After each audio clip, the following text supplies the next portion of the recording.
श्री शिवाय नमस्तुभ्यम। करवा चौथ का व्रत सौभाग्यवती महिलाओं के लिए बहुत ही महत्वपूर्ण माना जाता है और ये जो व्रत होता है, इस व्रत के दिन हम माँ पार्वती की, गणेश जी की, चंद्रमा की पूजा अर्चना करते हैं। और करवा चौथ का जो व्रत रखा जा रहा है वो इस बार 2024 में 20 अक्टूबर को ही रखा जाएगा। जी हाँ, पर इस 20 तारीख को भद्रा काल भी है। जी हाँ, और भद्रा का जो समय है वो बहुत ही ख़राब रहता है, आप सभी को पता ही होगा। तो भद्रा काल में पूजा अर्चना नहीं की जाती है, तो आप भद्रा का समय जान लें ताकि भद्रा काल में आप लोग पूजा अर्चना नहीं करें। अदरवाइज़ आप बाकी समय में आप जैसे रात के समय पूजा अर्चना करते हैं वैसे कर सकते हैं, पर भद्रा का समय आप नोट कर लीजिए। भद्रा काल का जो समय रहेगा वो शाम को 4:02 से शाम को 5:45 तक रहेगा। जी हाँ, ये 1-1.5 घंटे भद्रा काल का समय रहेगा। इसके अलावा सुबह 6:24 से सुबह 6:46 तक भी भद्रा काल रहेगा 20 तारीख के दिन। तो इस समय आप पूजा अर्चना ना करें। बाकी जैसे आप पूजा अर्चना करते हैं, रात्रि में चंद्रमा के दर्शन करके पूजा अर्चना कर सकते हैं। और चाँद निकलने का जो समय है वो शाम को 7:53 पर रहेगा। इस समय आप चंद्रमा को देखकर पूजा अर्चना कर सकते हैं। देखिए, करवा चौथ की जो पूजा होती है, जैसे आपकी सास रखती आ रही है, जैसे आप लोग रखते आ रहे हैं, वैसे ही करें। अपने मन से आगे से कुछ नया नहीं करें। पर गुरुजी, पंडित जी, प्रदीप मिश्रा जी ने कुछ विशेष उपाय बताए जो आप करवा चौथ पर कर सकते हैं बिना किसी परेशानी के, बिना किसी भ्रम के। तो चलिए वीडियो शुरुआत करते हैं। स्वागत है मोदी ऑफिशियल चैनल पर। अगर आप लोगों ने अभी तक चैनल को सब्सक्राइब नहीं कर रखा है तो प्लीज़ चैनल को सब्सक्राइब कीजिएगा और कमेंट में श्री शिवाय नमस्तुभ्यम, हर हर महादेव अवश्य लिखिएगा। सभी सुहागन महिलाओं को, सभी लड़का लड़कियों को करवा चौथ के पावन पर्व की ढेर सारी शुभकामनाएं। जिनका मंगल विवाह नहीं हो पाया उनका मंगल विवाह जल्दी हो जाए। जी हाँ, और जिनके विवाह हो चुका है उनके पति की लंबी आयु बनी रहे।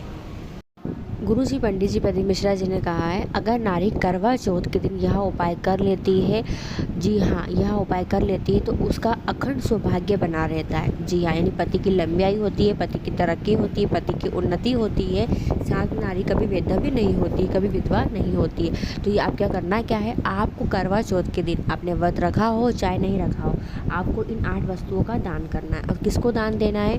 ये 8 वस्तुएं आपको सुहागन महिलाओं को दान में देना है। कब कर सकते हैं? दिन में कभी भी आप ये 8 वस्तुएं दान में दे सकते हैं। तो लिस्ट क्या है आप नोट कर लीजिए। पहला है पान, दूसरा कुमकुम, जी हाँ कुमकुम, तीसरा लाल चंदन, चौथा फूल आप कोई सा भी ले सकते हैं, पांचवा गन्ना, गन्ने का रस कर सकते हैं, या गन्ना अगर आपको मार्केट में मिल जाए तो गन्ना भी आप कर सकते हैं। छठा है लौंग, जी हाँ, जो लौंग होती है ना खाने वाली लौंग, वो। सातवां है जीरा, जी हाँ, जो हम सब्जी वगैरह में डालते हैं वो जीरा। और 8वां है काजल। ये 8 वस्तुएं आपको किसी भी सुहागन महिला को दान में देना है। केवल दान में देना ही नहीं, उसे दे देना है। तो इसे किसी प्लेट में, किसी टोकरी में सजाकर वह दे दीजिए।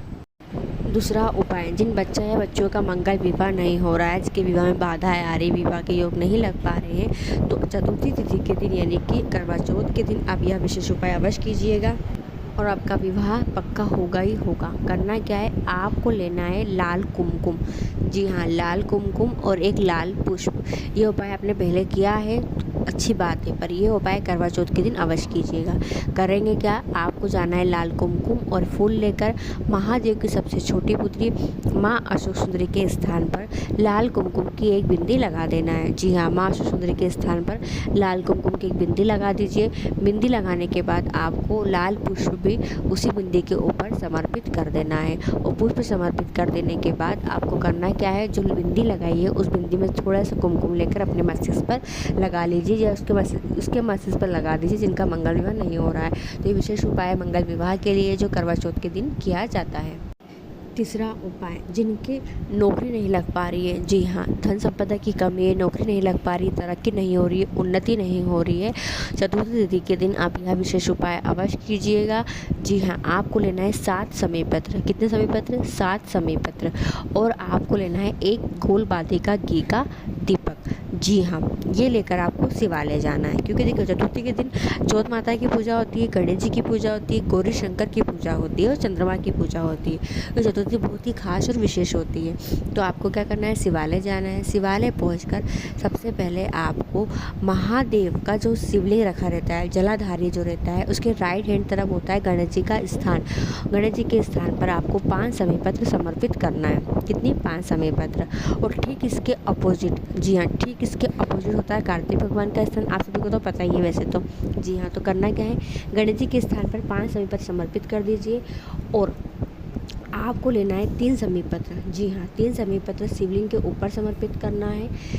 3 समी पत्र शिवलिंग में समर्पित करने के बाद अब बच गई 1 समी पत्र और 1 घी का दीपक। हमें लेना है 9 समी पत्र। जी हाँ, कितने समी पत्र? 9 समी पत्र। अब आप क्या करेंगे, जब आप शिवालय से बाहर निकलोगे तो बाहर निकलते समय आपका फेस कहाँ रहेगा, मंदिर से बाहर की ओर रहेगा।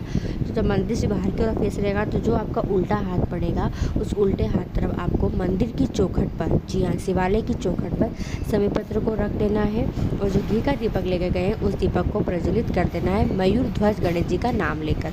जी हाँ, ये विशेष उपाय करके देखिएगा, बहुत ही जल्दी आपकी अच्छी नौकरी लग जाएगी, सरकारी नौकरी लग जाएगी, धन संपत्ति विभाग की कभी कमी नहीं रहेगी।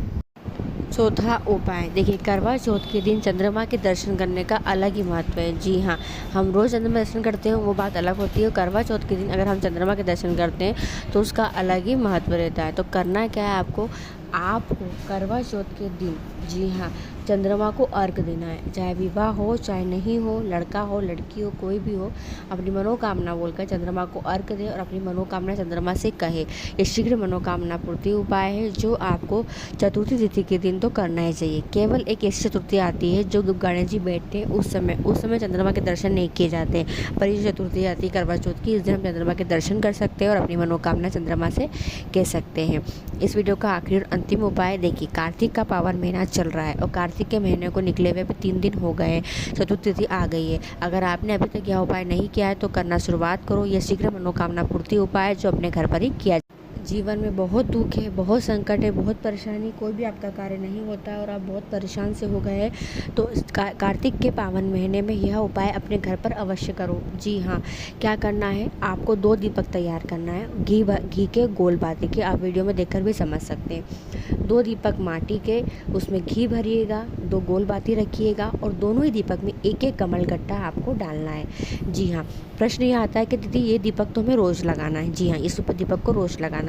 तो क्या रोज़ हम कमल गट्टा डालें, अलग से नया लेके आए, ये रोज़ नए दीपक लें? नहीं, जो दीपक आपने फर्स्ट डे अपने घर के मुख्य द्वार पर प्रज्वलित करे। जी हाँ, इन दीपकों को आपको अपने घर के मुख्य द्वार पर प्रज्वलित करना है।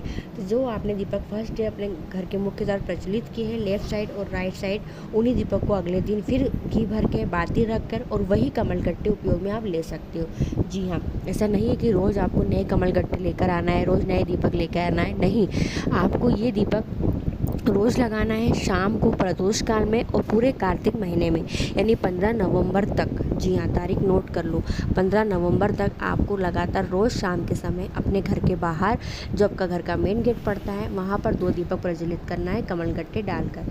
फिर देखना माँ लक्ष्मी कितनी कृपा आप पर होगी।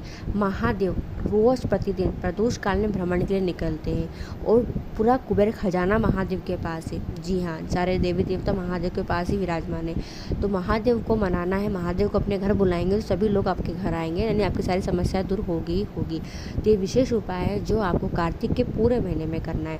2-3 दिन निकल गए हैं कोई बात नहीं, जब जागो जब सवेरा, यानी जब आप वीडियो देखो तब आप ये उपाय कर सकते हैं। तो कोई विशेष उपाय है जो आपको कार्तिक महीने में करना है और करवा चौथ के दिन करना है। फिर भी कुछ कन्फ्यूजन हो तो आप कमेंट करके पूछ सकते हैं। श्री शिवाय नमस्तुभ्यम, हर हर महादेव।